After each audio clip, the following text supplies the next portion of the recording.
My girlfriend said, "You're not worth fighting for anymore." I walked away without arguing or begging.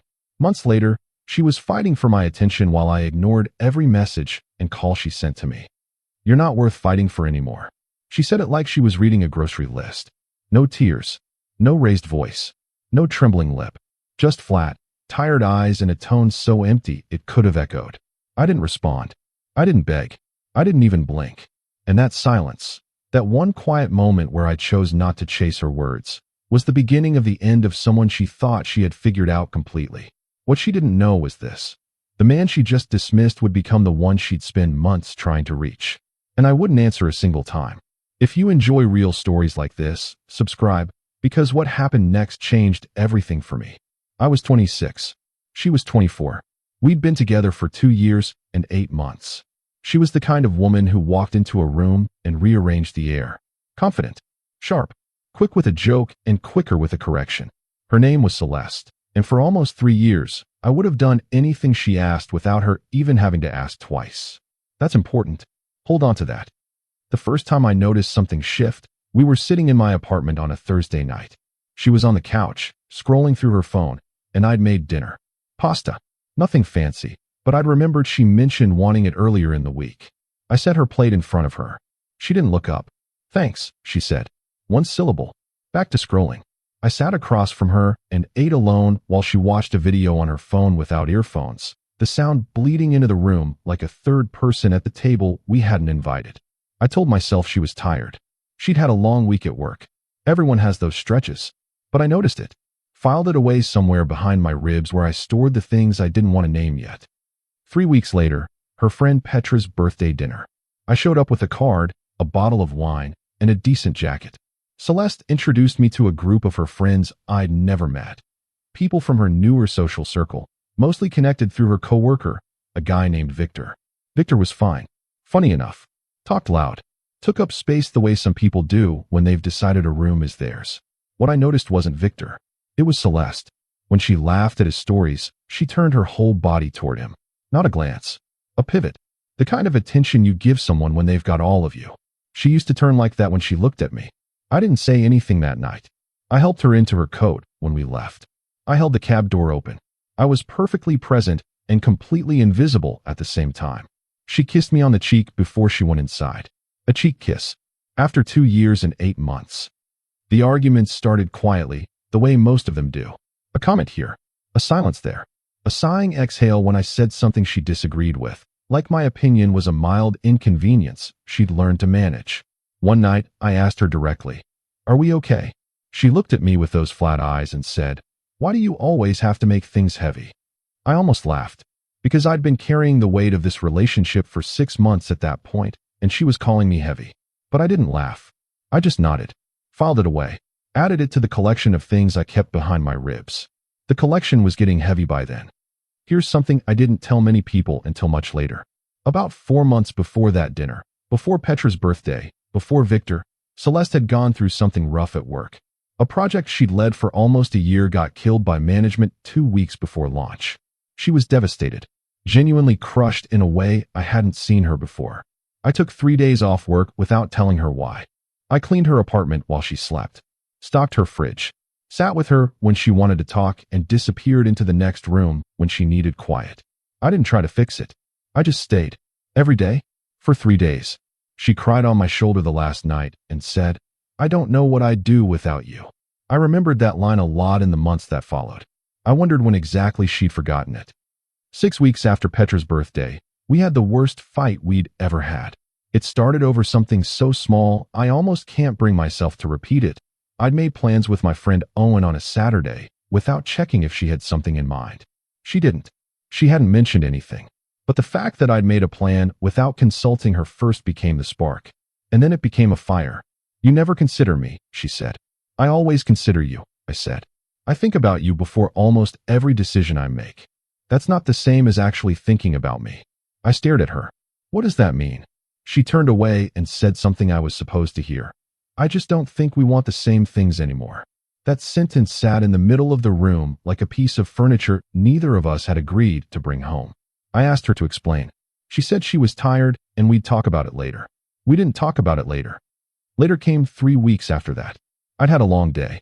Work had been difficult. A project I'd been managing for 5 months hit a wall, and I'd stayed 2 hours past everyone else trying to stabilize it. I came home, sat on my couch, and texted Celeste asking if she wanted to come over or if I should come to her. She replied 40 minutes later, "I don't think I'm up for it tonight." I said okay. She didn't follow up. "No, how was your day?" "No, you okay?" "Nothing." I sat in my apartment, ate leftovers standing over the kitchen counter, and for the first time in almost 3 years, felt completely alone in a relationship. Not lonely. Alone. There's a difference. Lonely is a feeling. Alone is a fact. I didn't realize it then, not fully, but something in me was already letting go. Quietly. Without ceremony. The way a hand releases a rope not out of drama, but out of pure physical exhaustion. The next time I saw her, she was different in a way I couldn't immediately name. She came over. We ordered food. She was on her phone more than usual. She laughed at something and tilted the screen away before I could see it. I didn't ask, but I felt it. That low-frequency hum of something being hidden. Not necessarily something catastrophic. Just something. Later, she got a call and stepped out onto my balcony to take it. 12 minutes. I watched the clock without meaning to. When she came back inside, she said it was her mom. Her mom lived 3 time zones away and called maybe twice a month. I nodded. Said nothing. Filed it away. The collection behind my ribs wasn't just heavy anymore. It was starting to feel like evidence. I want to be honest about something. I'm not going to tell you I was perfect. I wasn't. I could be closed off when I should have been open. I could be too logical in moments that needed warmth.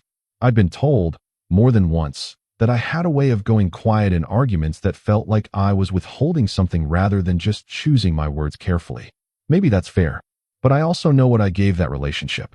I know the dinners, the sick days I spent at her side, the plans I rearranged, the mornings I drove 40 minutes across the city because she'd had a nightmare and couldn't shake it and just wanted someone there. I know what I gave, and I know when it stopped being reciprocated. Those are 2 different things, and I spent too long confusing them.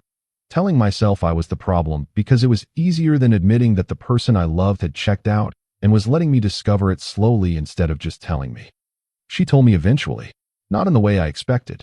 I'd called her on a Tuesday night, the second week of what had become a cold month between us. Fewer texts, shorter calls, plans that kept getting pushed or canceled. I'd been patient. I'd been giving space. I told myself I was being emotionally mature. She picked up on the third ring. "Can we talk?" I asked. "Yeah," she said, like she'd been expecting this. I asked her where we were, what was happening, whether she wanted to fix it or whether we needed to have a different conversation. And that's when she said it. "I think you're a good person, but I've realized I don't want to keep putting energy into this. You're not worth fighting for anymore." The words landed without drama. She said them the same way she might say she'd decided to cancel a subscription. Practical. Final. Uninterested in how they'd land. I sat with the silence for a moment. Not because I was thinking of what to say, but because I was deciding whether to say anything at all. I chose not to. "Okay," I said. "Okay." She sounded surprised. She'd expected something. Protest. Hurt. A counter-argument. "Yeah," I said. "Okay." She paused. "That's it. That's it." I heard her exhale. Not quite relief. Not quite disappointment. Something in between. Something she hadn't prepared for. "So we're done?" she asked. "You said what you said," I told her. "I'm not going to argue my worth to you. If that's how you feel, then yeah, we're done." She was quiet for a beat. Then, "I didn't expect you to just accept that." "I know," I said, and I hung up.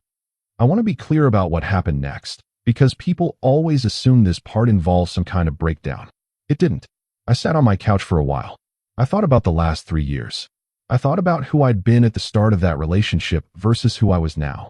I thought about all the weight I'd been carrying for months, all those filed-away moments stacking up behind my ribs, and I realized it had been so heavy for so long that putting it down actually felt like breathing. I wasn't okay, but I wasn't destroyed either. I was something quieter than both, something that felt surprisingly like clarity. The first week was the strangest, not because it was painful, but because of how much mental space opened up once I stopped trying to read her silences, decode her distance, interpret the 12-minute balcony calls and the tilted phone screens. All of that had been taking up space I didn't know I'd been renting to her. I started running again. I hadn't run consistently in almost a year. She wasn't a fan of it, and our schedules had shifted to accommodate hers. I ran 5 days that first week and finished each one feeling slightly more like myself than when I'd started. I texted Owen. We made plans that didn't require consulting anyone. I made them without thinking twice. I ate what I wanted, when I wanted, standing over my kitchen counter or sitting at my table with a book. I worked late when I needed to and left early when I felt like it. Slowly, a version of myself I'd been quietly setting aside for 2.5 years started to return. Not louder, not angrier, just cleaner, like a counter you've cleared of everything that shouldn't have been sitting on it. I didn't block her. I want to be clear about that. It wasn't strategy, it wasn't punishment. I just didn't feel the need. Blocking someone requires a kind of active anger that I didn't have. I was done. And done isn't angry. Done is just done. 3 weeks after our call, she texted, "Hey, I've been thinking about some things. Can we talk?" I read it, set my phone down, made coffee. Then I thought about it honestly. Not about what she wanted, about what I wanted, whether hearing her out would serve me or just reopen something I'd finally gotten clean. I decided I wasn't ready to know what she wanted to say. Maybe she wanted to apologize. Maybe she wanted to revisit things. Maybe she was having a hard moment and reaching backward out of habit. It didn't matter. I wasn't ready. I didn't reply. She tried again 4 days later. A longer message this time. I read the first 2 lines, enough to understand the general direction, then put my phone away and went back to whatever I'd been doing. I wasn't performing indifference. I genuinely wasn't in a place where I had space for whatever conversation she was trying to start. There's a thing people do when a relationship ends. They assign meaning to timing. If someone reaches out quickly, it means they panicked. If they wait, it means they missed you. People read the gaps and the silences like they're clues. I wasn't interested in being a clue.